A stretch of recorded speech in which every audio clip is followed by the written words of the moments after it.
ఆధ్యాత్మికములో అనేక పదాలకు అనేక అర్థాలు ఉంటాయని మనం తెలుసుకున్నాం. పద విశ్లేషణ కూడా చేసుకొని పదాలు గతంలో ఒక రకంగా ఉన్నాయి, ఇప్పుడు ఒక రకంగా ఉన్నాయి, అవి కొంత మారిపోయినాయి కాలక్రమేపి అని కూడా మనం రాత్రి తెలుసుకున్నాం. అంతా అనేదానికి దీపం అంతా అంటే కొంత అని, అంటే దానితో సమానంగా అని, అంతా అంటే నిండుగా అని, ఒక దీర్ఘం తాకు దీర్ఘం లేదానివల్ల భాషలో ఉండేటువంటి భావం ఎంతో మారిపోయింది అన్నమాట. ఈ రకంగా దీర్ఘాలు, ఏత్వాలు, చిన్న చిన్న అక్షరాలు మార్పుతో అనేకమైనటువంటి జ్ఞాన సంబంధమైన మాటలు మార్పు జరిగినాయని మనం చాలా తెలుసుకున్నాం ఇంతకుముందు. ఆ క్రమంలోనే రాత్రి కూడా విషయం తెలుసుకున్నాం. ఇప్పుడు చెప్పబోయేది ఏమంటే, స్వ అనేటువంటి అక్షరానికి తెలుగు భాషలో ప్రత్యేకమైనటువంటి అర్థం ఉంది. స్వ అంటే మనం సంబంధించింది, స్వ అనేటువంటిది అంటే ఎవరికి వానికి సంబంధించింది అని స్వ అంటాం. స్వంతము అంటే నీకు సంబంధించిన దాన్ని సొంతము అంటాం. సొంతము అంటే నీకు సంబంధించింది మొత్తము, స్వ అంటే నీకు సంబంధించింది అని ఈ రకంగా మనం ఏం చేసామంటే, ఈ పదాలు అర్థం బాగా తీసుకుంటే ఒక అక్షరానికి అర్థం ఉంది, 2-3 అక్షరాలకు కలుపుకునే దానికి కూడా అర్థం ఉందన్నమాట. సంస్కృత భాష లేకపోతే ఒక్క అక్షరానికి కూడా అర్థం ఉంది. తెలుగు భాషలో కూడా దగ్గర కొన్ని పదాలకు ఒక్క అక్షరానికి కూడా అర్థం ఉందన్నమాట. ఈ పద్ధతి ప్రకారము స్వ అనేటువంటి అక్షరముతో మొదలయ్యేటువంటివన్నీ ఏవైతే ఉన్నాయో అవి నీకు సంబంధించినవి. అంటే ఎవరికి వాళ్ళకు సంబంధించినవి, నీకు సంబంధించినది స్వ అంటే. స్వ అంటే నాకు సంబంధించినది, ఎవరికి వాళ్ళకు సంబంధించిన దాన్ని స్వ అనే అటువంటి పదంతో మనం మొదలు పెడతాం. కాకపోతే స్వప్నము అనేటువంటి ఒక పదం ఉంది. స్వప్నము అంటే అది నీకు సంబంధించినటువంటిదే. అది స్వ అనేటువంటి పదం ఉంది కాబట్టి స్వప్నము అంటే నీకు సంబంధించిందే కానీ పక్కన సంబంధం ఉండదు. అది దానివల్ల ఏం చేసేదంటే బాగా ఆలోచన చేసి స్వప్నము అని పేరు పెట్టారు పెద్దలు పూర్వకాలంలో. స్వప్నము అంటే ఇప్పుడు స్వప్నంలో ఇంతకుముందు మనం స్వప్నాల గురించి సంపూర్ణంగా తెలుసుకున్నాం. ఇంకా తెలుసుకునేది ఏముంది, బాగా కలరింపు వస్తుంది. కలరింపులో ఉండే విధానం తెలుసుకున్నాం, అక్కడ ఏమేమి పనిచేసి తెలుసుకున్నాం. ఇంతకుముందు పుస్తకాల్లో కానీ మన జ్ఞానబోధనలో కానీ స్వప్నాల గురించి క్షుణ్ణంగా తెలుసుకున్నాం.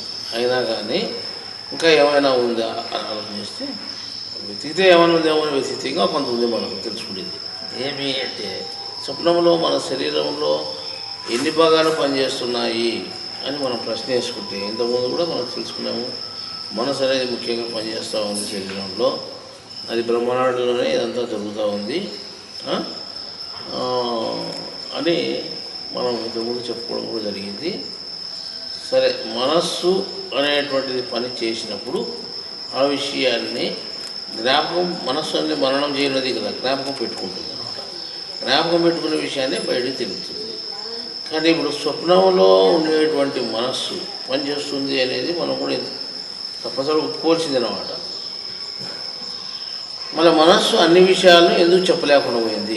రాత్రి వచ్చింది పదవి చెప్పలేదు, లేకపోతే నిన్న మొన్న వచ్చింది ఈ బదులుకి మర్చిపోయి ఉంటుంది అన్నమాట. అది కంప్లీట్గా చెప్పేదానికి కొరకన అవుతుందా? ఇంతవరకు మీకు వచ్చిన స్వప్నాలలో కంప్లీట్గా మొదటి నుంచి చివరి వరకు చెప్పే స్వప్నం ఏదైనా మీకు ఉందా అంటే జీవితంలో మొత్తం టోటల్గా లెక్కేసుకుంటే ఏది ఉండదన్నమాట. ఏదన్నా కొద్ది రవరవగా స్వప్నం వచ్చింది అనే గుర్తింపు కోసము నీకు మర్చుకుంటుంది, కానీ పూర్తి స్వప్నం మాత్రం ఎవరికి జ్ఞాపకం ఉండదు. మళ్ళీ ఎందుకు జ్ఞాపకం లేకుండా మనసు అనేది ఉన్నప్పుడు, మనసు ఉండేటప్పుడు నిన్న విషయం ఈరోజు చెప్పగలుగుతున్నాం. నిన్న సంఘటన ఈరోజు నిన్న సినిమా చూస్తున్నప్పుడు మనసు దాని మీద లగ్నమైంది, ఆ సినిమాలో ఉండే విషయం అంతా చెప్పగలుగుతున్నాం.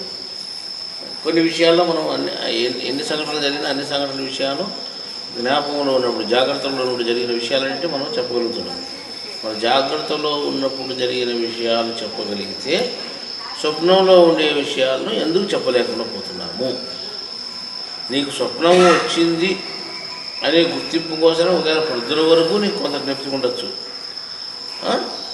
నీకు వచ్చింది అనే దానికి మాత్రం జ్ఞాపకం ఉంటుంది, కానీ అది ఏమొచ్చింది అనేది కంప్లీట్గా జ్ఞాపకం ఉండదు.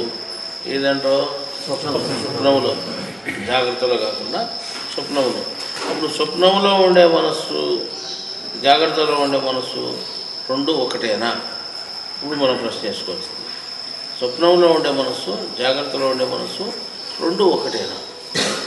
రెండు ఒకటి కాదు. రెండు ఒకటైతే ఇక్కడ ఎంతైతే సామర్థ్యం ఉందో దీనికి అంత సామర్థ్యము అక్కడ కూడా ఉంటుంది. మళ్ళీ ఆ సామర్థ్యాన్ని ఎందుకు కోల్పోయింది?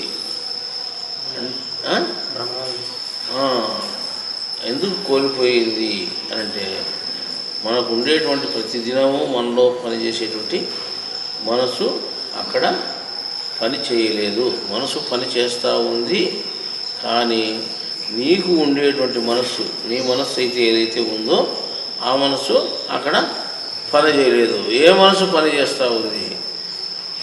ఇప్పుడు ప్రశ్న, ఆ మనసు పని చేయనప్పుడు ఏ మనసు పని చేస్తూ ఉంది? నీ శరీరం అనేది ఇక్కడ పండుకొని ఉంది, నిద్రపోతూ ఉంది, కళ్ళు మూసుకోబడినాయి, చేతులు ఒకసారి పెట్టబడినాయి, కాళ్ళు ఒకసారి సాధపడినాయి, మళ్ళీ ఈ శరీరం అంతా కదలలేదు. కదలనప్పుడు కాళ్ళు చేతులు అల్లాడించినట్టు జరుగుతూ ఉంది. అవి ఏ కాళ్ళు ఏ చేతులు? మనస్సు పని చేయలేదు అంటున్నాము. పని చేస్తుంది నీకు మనసే, కానీ ఆ మనసు కాదు అని చెప్తున్నాం. సరే, నీ కాళ్ళు చేతులు పనిచేస్తున్నాయి, కానీ నీ కాళ్ళు చేతులు పనిచేస్తున్నాయి స్వప్నంలో. నీ కాళ్ళు చేతులు పక్కన పెట్టబడి ఉన్నాయి, నీ కాళ్ళు చేతులు కాదు. కాళ్ళు చేతులు పనిచేస్తున్నాయి, అవి నీ కాళ్ళు చేతులు కాదు. ఎవరి కాళ్ళు చేతులు? ఇది స్వప్నంలో ఉండే ప్రశ్న. నీ మనసు పని చేయలేదు. నీ మనసే కాకుండా నువ్వు మనసు అంతా తిల్లనట్టుంది కదా అక్కడ. మళ్ళీ నీ మనసు అంతా తిల్లనప్పుడు నీ శరీరం అంతా పనిచేసినట్టుంది కదా. నీ శరీరం పనిచేస్తుంది, కానీ నీ శరీరం అసలు పని చేయలేదు. ఇక్కడ ఉంది ప్రత్యక్షంగా. అది ఎవరైనా పని చేసిందని చెప్పగలుగుతారా? చెప్పలేరు. కానీ పని చేసినట్టు ఉంది. పని చేసింది, పని చేయలేదు. మరి చేసినది ఎవరు? ఇది పెద్ద రహస్యం. అక్కడ పని చేసినది ఎవరు? తిరిగినది ఎవరు? మాట్లాడినది ఎవరు? పోట్లాడినది ఎవరు? అక్కడ జరిగిన సంఘటనలు ఎవరు కారణం? కానీ నువ్వే చేసినట్టు నువ్వే ఒప్పుకుంటావు. నువ్వు కానీ కొట్టినట్టుంది, నీ చెత్త కొట్టినట్టే, పరిగెత్తినట్టుంది దాంట్లో. పాము అంటే చాలా స్పీడ్గా పరిగెత్తినట్టుంది. ఇప్పుడు పరిగెత్తిన స్పీడ్ కూడా పరిగెత్తినావు. మనసుకు జ్ఞాపకం ఉంది కొంత అప్పుడు జరిగేసరికి. పాము వస్తుంది జ్ఞాపకం మనసుకు ఉంది, దాన్ని పరిగెత్తిస్తుంది. జీవుడు బాధపడుతున్నాడు, అనుభవిస్తున్నాడు. కానీ జీవుడు అనుభవించేది మాత్రం జీవుడే అనుభవిస్తున్నాడు. కానీ వాని శరీరము పని చేయలేదు, మనసు పని చేయలేదు, శరీరంలోని ఏ భాగము పని చేయలేదు. ఒక్క జీవుడు తప్ప. మళ్ళీ ఒక్క జీవుడు తప్ప మిగతా శరీరంలో ఏ భాగము పని చేయనప్పుడు మన శరీరం అంతా పరిగెత్తినట్టు, చూసినట్టు, విన్నట్టు, చెవు ద్వారా, కన్ను ద్వారా చూసినట్టు, ఇవన్నీ మనకు ఈ సంఘటనలు జరిగినాయి కదా. మళ్ళీ ఇవన్నీ ఎవరు చేసినారు? నీ మనస్సు పని చేయలేదు. చేసినా కానీ చేయలేదు, అది నీది కాదు మనస్సు, నువ్వు నీ మనస్సుని భ్రమపడినావు అని మనం ఎట్లయితే చెప్పగలుగుతున్నాము, అక్కడ పనిచేసే శరీరం కూడా నీది కాదు, నీ శరీరము అని నువ్వు భ్రమపడినావు. ఇది పెద్ద భ్రమ అన్నమాట. మళ్ళీ నీ శరీరం కానిది ఏ శరీరము పనిచేసింది? నీ మనసు కానిది ఏ మనసు పనిచేసింది అనేటువంటి మనకు ఏకైక ప్రశ్న మనం లెక్కేసుకుంటే, స్వప్నంలో ఒకే ఒక ఆత్మ పనిచేస్తూ ఉంది. ఇంతకుముందు కూడా చెప్పుకున్న ఆత్మే పనిచేస్తూ ఉంది. ఆత్మే అన్ని సంఘటనలు చూపిస్తూ ఉంది. ఆత్మే అన్ని దృశ్యాలుగా ఉంది అని చెప్పినాం. ఆత్మే నీ శరీరంగా పనిచేస్తూ ఉంది, ఆత్మే నీ మనసుగా పనిచేస్తూ ఉంది. ఆ కొద్దిసేపు ఎవరు పనిచేస్తున్నారు? ఆత్మే నీ శరీరంగా మారి పనిచేస్తూ ఉంది, ఆత్మే నీ మనసుగా మారి పనిచేస్తుంది, ఆత్మే నీ శరీరంలో భాగాలుగా పనిచేస్తూ ఉంది, ఆత్మే ఎదుటి శరీరాలు కూడా పనిచేస్తూ ఉంది, ఆత్మే ఎదుటి వ్యక్తులుగా కూడా ఎదుటి దృశ్యాలుగా కూడా పనిచేస్తూ ఉంది.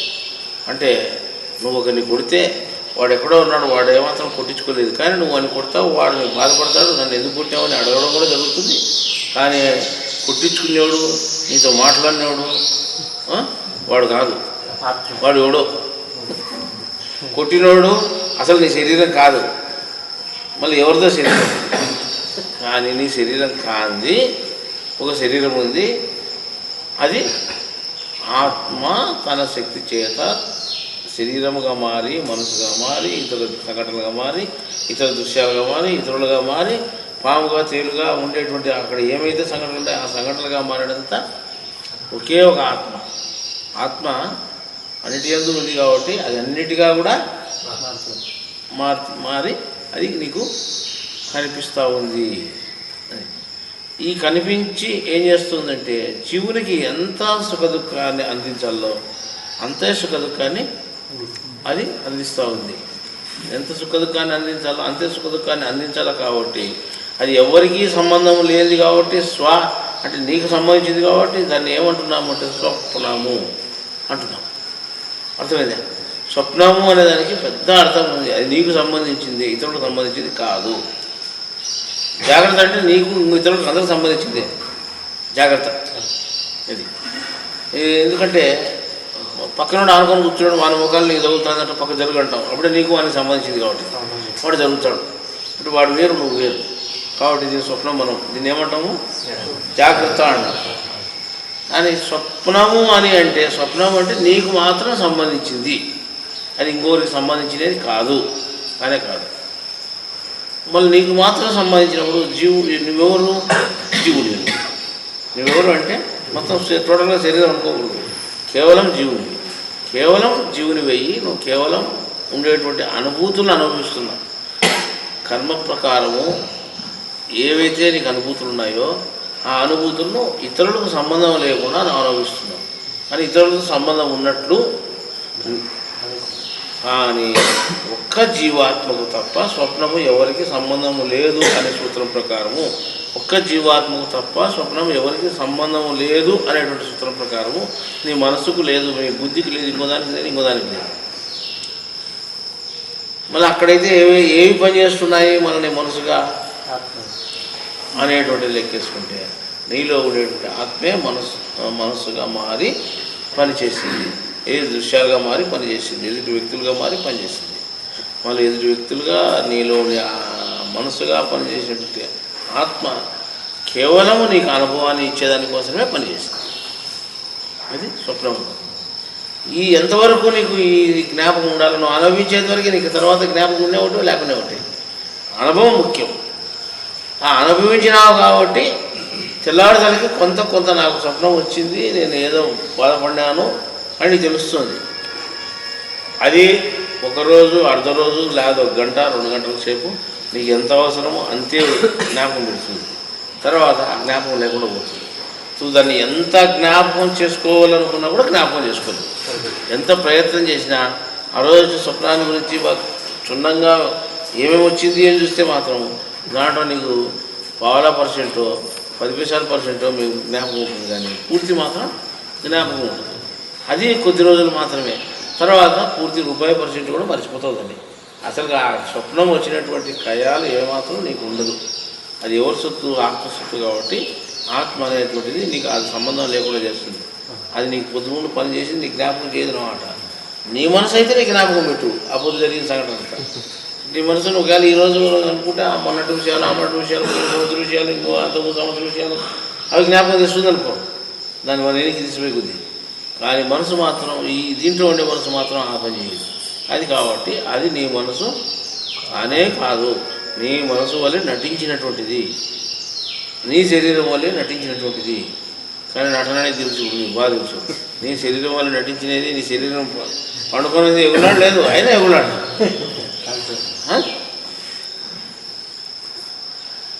నీ మనసు పని చేయలేదు, అయినా నీకు అక్కడ మనసు పనిచేసింది. మన మనసు పనిచేసింది, శరీరం పనిచేసింది అనేంతవరకు మనం చెప్పుకున్నాం. కానీ ఏ శరీరం పనిచేసింది, ఏ మనసు పనిచేసింది అనేటువంటి విషయం మనకు ఇంతవరకు తెలియదు. సరే, ఆ విషయాన్ని తెలుసుకుంటే మనసు అనేటువంటిది కానీ శరీరం అనేటువంటిది కానీ స్వప్నంలో ఏమాత్రము ఈ పని చేయలేదు. పని చేసినంత ఒకే ఒక జీవాత్మ ఆత్మ తప్ప రెండు ఏమి లేవు. ఒకే ఒక జీవాత్మకు సంబంధించింది. కాబట్టి దీన్ని ఏమంటున్నాం మనం? స్వప్నము అంటే సొంతానికి సంబంధించింది. ఈ స్వప్నంలో అర్థం కూడా ఇంకొక రకం ఉంది అన్నమాట. స్వప్నము అంటే స్వకాటికి సరిపోతుంది కదా. మళ్ళీ ప్రణము ఏమిటిది ఇది అని మనం అంత లెక్కేసుకోవచ్చు. మూ అనేది ఏం సంబంధం లేదు. ప్రతి పదంలో అంటే ముగింపు అక్షరం ఉంది. ఏది మూ అనేది కొన్ని అక్షరాలు. కానీ స్వప్న అనేటువంటిది నిజమైనటువంటి అర్థం తీసుకోవాలి. స్వ అనేటువంటి దాన్ని మనం తనకు సంబంధించిందిగా లెక్కేసుకుంటే, నా అనేది ఏ దానికి సంబంధించిందిగా లెక్కేసుకోవాలా అంటే ఇది లేకుండా పోతుంది. నా అంటే లేకుండా పోతుంది. స్వప్నము నీకు సంబంధించినది అనుభవించేంత వరకే కానీ తర్వాత జ్ఞాపకం ఉండదు. అర్థమైందా? నా అంటే జ్ఞాపకం ఉండదు. పా అంటే ఉన్నటువంటిది జ్ఞాపకం లేకుండా పోతుంది. నీకు ఏదైతే జరిగిందో అది జరిగినటువంటి తర్వాత జ్ఞాపకం లేకుండా పోతుంది. నా అంటే లేదు. కాబట్టి స్వప్న అంటే నువ్వు అనుభవిస్తావు కానీ నీకు అది సంబంధం లేకుండా పోతుంది అన్నమాట. ఇది మనం నిత్యము జరిగేటువంటి పని. స్వప్నము అంటే జరుగుతుంది, అది జ్ఞాపకం ఉండదు. అంటే దాని పదంలోనే నా అనేటువంటిది ఉంది. కాబట్టి ఆ నా అనే పదానికి లెక్కేసుకుంటే లేకుండా పోతుంది అని, స్వ అనే పదానికి లెక్కేసుకుంటే నీకు అని అర్థము. మళ్ళీ నీకు జరిగింది అది ఏమాత్రం లేకోకుండా నువ్వు అరగంట దాంట్లో అనుభవించుంటావు. అసలు ఒక నిమిషం అనుభవించినట్టు కూడా ఉండదు నీకు తెల్లారితలకి. ఆ నిమిషం అయితే 2 రోజులకు అసలు మర్చిపోతావు. నువ్వు వచ్చిన స్వప్నాన్ని టూకీగా చెప్పు అని చెప్పినా కానీ టూకీగా చెప్పాలన్నా కూడా అర్థం కాదు. కొద్దిగా చెప్పాలన్నా కూడా టూకీగా చెప్పాలన్నా కూడా కాదు. కానీ నువ్వు అనుభవించేది మాత్రం అప్పుడేమో అర్ధగంట సేపు అనుభవించడం. అంత స్టోరీ జరిగింది అర్ధగంట సేపు. మళ్ళీ అర్ధగంట జరిగే స్టోరీని 1 నిమిషం కూడా ఊహించి చెప్పలేకుండా పోతున్నావు అంటే ఆడ మనసు పనిచేసినది నీది కాదు. నీ మనసు అయితే ఏమైంది? నీ మనసు అయితే చెప్పు. నీ మనసు చాలా చురుకైంది కొంతమందికి, నీ జ్ఞాపకాలు పెట్టుకుంటుంది. ఆడ మాత్రం ఎంత చురుకైన వాడు కానీ ఎంతోడు కానీ ఆడ మనసు సపరేట్ కాబట్టి ఆ జ్ఞాపకాలు పెట్టుకునేదానికి కానే కాదు. అప్పుడు ఎవరి జ్ఞాపకం అది? నీ జ్ఞాపకం కాదు. లోపల ఉండేది ఆత్మ అనమాట. కాబట్టి రెండవ వాడు ఎవడైతే ఉన్నాడో వాని తతంగం ఇదంతా. రెండవ వాని తతంగం కాబట్టి నీకు ఈడు కాదు కదా, ఈడు కాదు కాబట్టి నీకంటే రెండవ వాడు ఎవడైతే ఉన్నాడో వాని తతంగం కాబట్టి అది నీకు జ్ఞాపకం లేకుండా పోతా ఉంది. అది జ్ఞాపకం పెట్టారంటే మళ్ళీ ఆత్మ పొద్దుగులు నీకు జ్ఞాపకం చేయాలి. మన మధ్య పెట్టుకుని అది పని. ఆ స్వప్నంలో మాత్రం పని చేసేది, పొద్దుగులు నీకు ఎందుకు పని చేయాలా? నీకు అవసరం లేదు. నువ్వు అనుభవించేంత వరకే, మళ్ళీ అనుభవంతో నీకు పని లేదు. కాబట్టి నా అంటే లేకుండా పోవడము, స్వప్న అంటే నీకు కలిగినది లేకుండా పోవడము. దాన్ని మనం ఏమంటామంటే స్వప్నము అంటాం. అంటే మనం ఈరోజు అనుకోవడం కాదు, ఈ పదాన్ని కనిపెట్టి మనకు అర్థాన్ని చేకూర్చి ఇమిడ్చి మనకు అందించిన వాళ్ళు చాలా గొప్ప వాళ్ళు అనమాట. అర్థమైంది?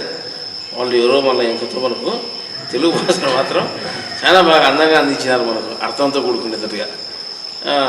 ఇప్పుడు స్వప్నము అనేది మీకు అర్థమేంటుంది అనుకుంటాను. స్వప్నములో మీకు అర్థం కాని విషయం ఏమైనా ఉందా? మనసు ఎవరిది పని చేస్తూ ఉంది? బుద్ధి మొత్తం నువ్వు జీవుడు తప్ప అని చెప్పినావు. జీవుడు తప్ప ఎవరు పని చేయలేదు. నీ బుద్ధి పని చేయలేదు, నీ మనసు పని చేయలేదు, నీ కాళ్ళు పని చేయలేదు, నీ చేతులు పని చేయలేదు. నీ బుద్ధి పనిచేస్తూ ఉంది అంటే నీది కాదు. మనసు పనిచేస్తూ ఉంది అంటే నీది కాదు. కాళ్ళు పరిగెత్తినాయి అంటే నీవి కావు. చేతులు అల్లాడినాయంటే నీవి కాదు. టోటల్గా శరీరం నీది కాదు. కానీ శరీరం అంతా కదిలినట్టు చేసినట్లే ఉంటుంది. అక్కడ అనుభూతి మాత్రం నీది. నీవెవరైతే ఉన్నావో అది నీకు సంబంధించింది.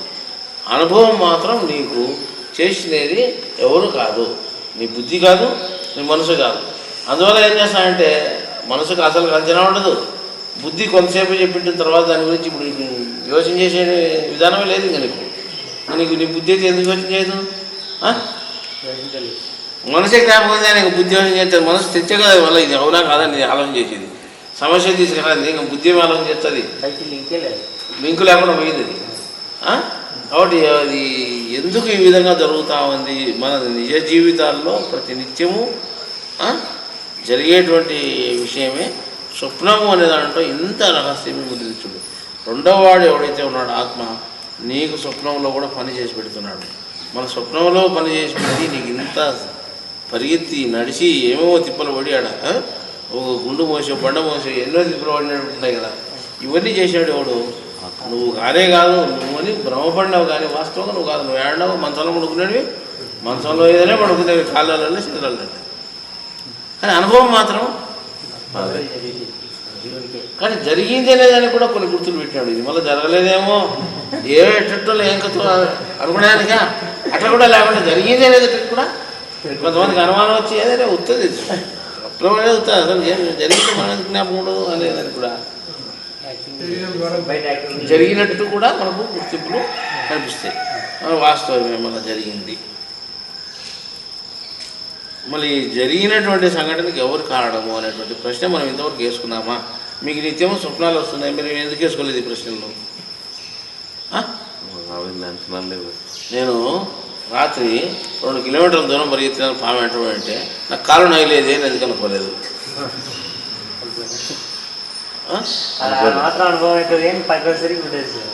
అది రోజే పులి పరిగెత్తించినట్టు మళ్ళీ రోజే పాము పరిగెత్తించినట్టు ఉంటుంది.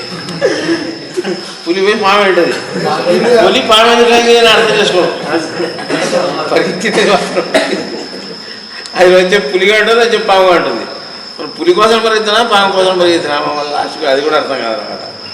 బుద్ధి అసలు వాళ్ళు ఇవన్నీ లెక్కేసుకుంటే సూచన ఛాయగా నీకు జరిగినట్టు గుర్తింపులు ఉన్నాయి, కానీ కంప్లీట్గా జరిగినట్టు నీకు జ్ఞాపకం లేకుండా పోయింది. ఈ జ్ఞాపకం లేకుండా పోయిందానికి కారణం ఏమి అంటే ఆడ చేసిన మనస్సు, పని చేసిన మనస్సు నీది కాదు. ఎవరిది అంటే నీ ఆత్మది. అంటే ఆత్మ అంటే నువ్వు జాగ్రత్త అవస్థలో ఉన్నప్పుడు నీ శరీరాన్ని కదిలించడమే కాకుండా స్వప్నావస్థలో నీ శరీరాన్ని కదిలించుకోకుండా శరీరం మాదిరి తానుండి పనిచేసి నీకు అనుభూతులను అందిస్తూ ఉంది. అంటే ఆత్మ ఎంత పెద్ద పని చేస్తూ ఉంది శరీరంలో. ఇప్పుడు బ్రతికినప్పుడు నీ శ్వాసతో సహా ఆడిస్తూ ఉంది, నీకు చైతన్యం ఇచ్చి ప్రతి కదలికని ఇస్తూ ఉంది, నువ్వేం చేయకుండా నేను ఆడిస్తూ ఉంది బొమ్మ అది. వాళ్ళు ఇంతగా ఆడించేటువంటిది స్వప్నంలో ఒకచోట శరీరాన్ని పండబెట్టి శరీరాన్ని ఆడించుకోకుండా లోపల శరీరం వలె తానుండి అన్ని భాగాలుగా తానుండి నిన్ను ఆడించి ఆ పనికి కారణం చేస్తూ ఉంది, ఆ పనిని అనుభవించినట్టు చేస్తూ ఉంది అనమాట. అక్కడ జరిగిన పని ఏదైనా కానీ మళ్ళీ ఆ పనికి అనుభవించినట్టు చేసిన పని అది లేకుండా పోవాలి. మళ్ళీ అదే ఉంటే ఇంకా అది ఉంటే ఏమిటి పొద్దున్నే ఏమరా నువ్వు నన్ను రాత్రి తిట్టావు, నువ్వు లోపల మనసులో ఉంది అందుకే అనుకుంటాను. లేదా అది ఉంచే ఇంకో రకంగా ఉంటుంది నీకు. లేదా మాత్రం తన తింటాడు అనుకో, ఒకవేళ పగులుపూట తినుకునే కానీ రాత్రిపూట తినేటప్పుడు వాళ్ళు చూస్తే ఇంకో భావం ఉంటుంది అనమాట. కాబట్టి అటువంటి భావాలు ఇవన్నీ బయటికి సంబంధం లేకుండా నీకు సంబంధించిందే కాబట్టి ఇతరులకు సంబంధించింది కాదు. కాబట్టి దీన్ని ఏమంటున్నామంటే స్వప్నాము అంటాము. నాము అంటే లేకుండా పోయేది, అర్థమైందా? ఈ లేకుండా పోతున్నది కాబట్టి ఎవరు ఈ లేకుండా చేస్తున్నారు, ఎవరు ఈ పనులను చేసినారు అని మనం లెక్కేసుకుంటే దీనికంతా కారణము ఆత్మ, రెండవ ఆత్మ అని తెలుస్తుంది. అంటే రెండవ ఆత్మ నీకు జాగ్రత్త అవస్థలో పని చేసి పెట్టడమే కాకుండా స్వప్నావస్థలో ఇన్ని పనులు చేసి పెడతాం. చూడు ఇప్పుడు మీకు స్వప్నావస్థల గురించి ఉండే సందేహాలన్నీ కంప్లీట్గా సంశయాలు అన్నీ మొత్తము తీరిపోయి ఉంటాయి. దీనికంటే ఇంకా ఏమైనా అర్థంగా స్వప్నంలో అర్థం కాదు ఏదైనా ఉంటే అడగచ్చు అన్నమాట. ఇంతకుముందు అర్థమైంది స్వప్నం అర్థమైన ప్రశ్న రాలే, ఈ ప్రశ్నలు రాలే. ఆడ పరిగెత్తినాం కదా, కారణం లేదు అసలు ఆడేది మనం పూర్తి ఆడ ఉండే స్టోరీ అంతా ఈడ ఎందుకు మనకు జ్ఞాపకం లేదు, ఇవన్నీ మనకు అర్థం కాలేదన్నమాట. ఇప్పుడు ఎందుకు జ్ఞాపకం లేదు అనేదానికి అర్థమైంది, ఎవరు పరిగెత్తినారనే దానికి అర్థమైంది, ఎవరి కాళ్ళు చేతులు పనిచేసినాయి అని అర్థం, ఎవరి బుద్ధి పనిచేసింది, ఎవరి మనసు పనిచేసింది. అంటే నీకు సంబంధించింది కాదు, నీ శరీరం కాదు, కానీ నీకు మాత్రమే సంబంధించింది. ఎవరికి? జీవాత్మకు సంబంధించింది. కాబట్టి జీవాత్మకు నాకు సంబంధించింది కాబట్టి నేనేమంటానంటే స్వప్నము అంటాను. నీకు సంబంధించింది కాబట్టి నువ్వేమంటావు? స్వప్నము అంటావు. స్వప్నము అనే స్వానంతో సరిపోతుంది. నీకు సంబంధించింది నము అనేదానికి, నా అనేదానికి మనం లెక్కేసుకుని చూస్తే విశేషమైన పదము లేకుండా పోవడము అంటే జరిగింది నీకు లేకుండా పోవడము. జరిగింది ఏం జరిగిందో నీకు ఒకవేళ పొద్దున వరకు జ్ఞప్తికి ఉండొచ్చు, లేదా మధ్యాహ్నం వరకు జ్ఞప్తికి ఉండొచ్చు. అది కూడా కొద్ది కొద్దిగా అంత జ్ఞప్తికి ఉండదు. అది మళ్ళీ 2-3 రోజులకు అసలు నీకు స్వప్నం వచ్చింది అనేటువంటి ధ్యాస కూడా ఏమాత్రం ఉండదు. అంటే స్వప్నాలు వస్తున్నాయి అనేది మాత్రం ఒకటి ఉంటుంది. అది జ్ఞాపకం పెట్టేట స్వప్నాలు మనిషికి వస్తాయి. లేకపోతే ఇప్పుడు ఆ జ్ఞాపకం లేకపోతే మీ మాటలన్నీ అబద్ధమని లెక్క వస్తుంది. అర్థమైందా? అన్నీ అబద్ధమని దొరికేస్తుంది. కాబట్టి స్వప్నాలు వస్తున్నాయి మనకు. స్వప్నాల్లో ఎవరు పనిచేస్తున్నారు అనేటువంటి వివరం మనం తెలుసుకున్నాం. వాళ్ళు ఇద్దరు గారి మనకు దండి కూడా అయిపోయినాడు. కర్మ ప్రకారం లేకపోతే ఏ జరగదు. కర్మయోగం నువ్వు ఆచరించేటట్టు దాంట్లో కూడా ఆచరించు, లేకపోతే కర్మ ఆడ కూడా ముట్టు కట్టుకో. ఏడైతే ఏముంది, ఆడైనా జరిగే సంఘటన బయటైనా లోపలైనా అంతా ఒకటే కదా. ఈడైనా పాపం వస్తుంది, ఆడైనా పాపం వస్తుంది. నీకు అనుభవం అనుభవిస్తావు. ఈడంటే నువ్వు కొత్త సంపాదించుకుంటావు అని అర్థం. ఆడ అనుభవిస్తావు అంటే ఆడ కూడా కొత్త సంపాదించుకుంటావు అని అర్థం. మనసు బుద్ధి ప్రయోగం లేకుండా అన్ని దానిలాగా అది పనిచేస్తుంది కదా. ఎవరు? ఆత్మ అనేది. ఇంకా అన్ని ప్రమేయం ఉన్నట్టే కదా నీకు. నీకు అక్కడ నేను అనేటువంటి అహము అనేటువంటిది అది కూడా పనిచేస్తూ ఉంది. కాబట్టి ఆ హాని లేకుండా చేసుకునే కూడా మంచిది అన్నమాట. నీ శరీరంలో ప్రతి భాగము మనసుగా ఆత్మ పనిచేస్తూ ఉందని చెప్పినా కదా నేను. నీలో అక్కడ అహంగా నేను చేస్తున్నానంటే అహముగా కూడా ఎవరు పనిచేస్తున్నారు? ఆత్మనే పనిచేస్తుంది. కాబట్టి నేను అనేటువంటి అహాన్ని కలిగించేది కూడా ఆత్మే. అంటే ప్రతి పనికి ఒక జీవాత్మ తప్ప మిగతా అనేటి కారణము ఇదేనమాట. అక్కడ కూడా నేను కాదు అనే ఆహాన్ని నువ్వు తీసేసుకుంటే అది కర్మయోగం అవుతుంది. అక్కడ కూడా నేను అనేటువంటి మామూలు ఈ బయట ప్రపంచంలో ఉన్నటువంటి ఆడ కూడా కర్మ ఆడుకుంటుంది. నీ అనుభవం వరకు అంటే అనుభవం వరకు మనం సంపాదించుకునేంత వరకు రెండు ఉన్నాయి. అనుభవం వరకు అనేది ఏముంది, అనుభవం కూడా ఆడ కూడా సంపాదించుకుంటాను. ఆడ జరిగేటప్పుడు కూడా కార్యాలే కదా, ఆడ కూడా కర్మ ఉంటుంది కదా. మళ్ళీ కర్మ అనుభవిస్తున్నాడు, కర్మ నెత్తిని పెట్టుకునేది కూడా ఉంటుంది నీకు.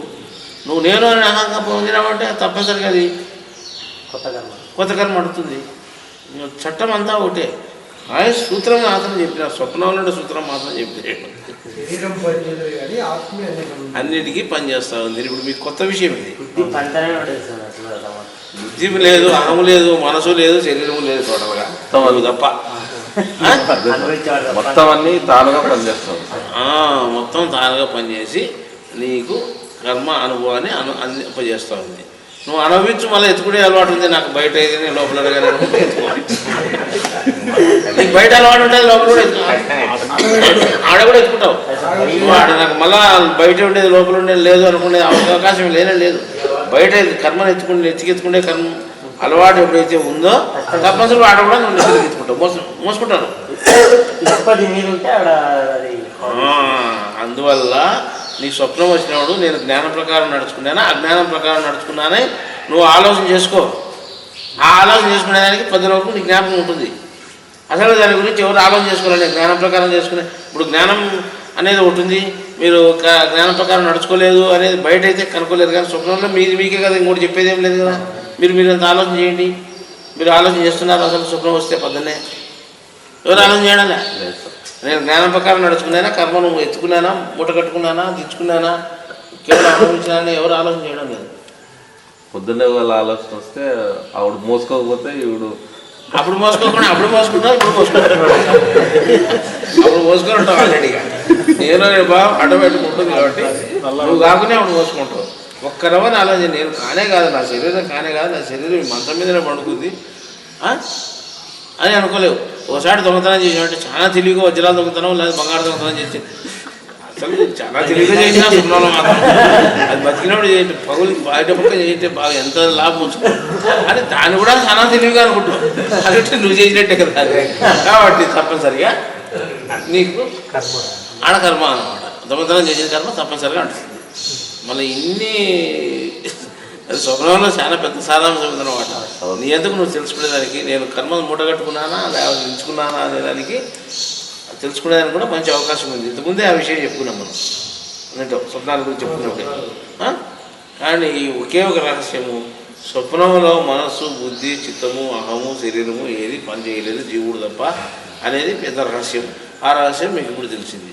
స్వప్నంలో ఇంకా ఏమాత్రం దాచిపెట్టినది మూసిపెట్టబడినది ఏది లేదు. ఇంకా దీనికంటే కుల్లాగా చెప్పేవాళ్ళు మీకు ఎవరు ఉండరు. సరే సాధిస్తాం. ఇంకేమనుందా మీకు? దేశం అంతా ఎక్కడ పర్యటించినటువంటి ప్రాంతం అంతా జీవుడు వెళ్ళిపోతాడు శరీరంతో పాటు. పర్యటించుకోకుండానే ఉంటాడు ఆ ప్రదేశం అంతాను. ఎప్పుడు చూసినాడు. అవును సార్. పెద్ద పెద్ద ఆకులు, పెద్ద పెద్ద చెట్లు, పెద్ద పెద్ద అడవి, పెద్ద బిల్డింగ్లు, కొత్త కొత్తవన్నీ చూస్తాడు అనమాట.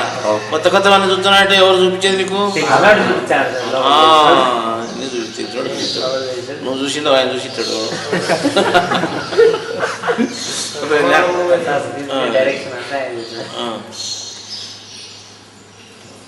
శరీరంలో జరిగే తొందరగా చూడు. మన లోపల ఇంత తొందరగా ఉంది ఆలోచన చేస్తే. ఓ స్వప్నంలో ఇంత తొందరగా ఉంది. దాని గురించి కామన్గా తీసుకుంటాం అన్నమాట. సాధారణంగా పదంలో అర్థం ఉంది. నా అంటే లేకుండా ఓడం అనేది, స్వ అంటే నీకు అనేది.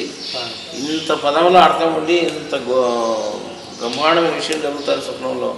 కానీ స్వప్నాల గురించి ఎవరు ఆలోచన చేయడం లేదు. ఇప్పుడు నుండి స్వప్నాల మీద కూడా ఖయాలు పెట్టుకొని మనం ఏది జరిగినా కానీ రాత్రి ఏమొచ్చింది, జ్ఞానం ప్రకారం నడుచుకున్నారా అజ్ఞానం ప్రకారం నడుచుకున్నారని ఆలోచన చేయండి. ఆలోచన చేస్తే మనం ఏం చేయాలంటే, ఒకవేళ పుట్టినట్టయినా జ్ఞానం ప్రకారం నడుచుకుందాం. చూడు, మనం జ్ఞానం ప్రకారం నడుచుకోలేదు కదా అని నీ ఎందుకు తెలుసుకునేందుకు అవకాశం ఉంటుంది.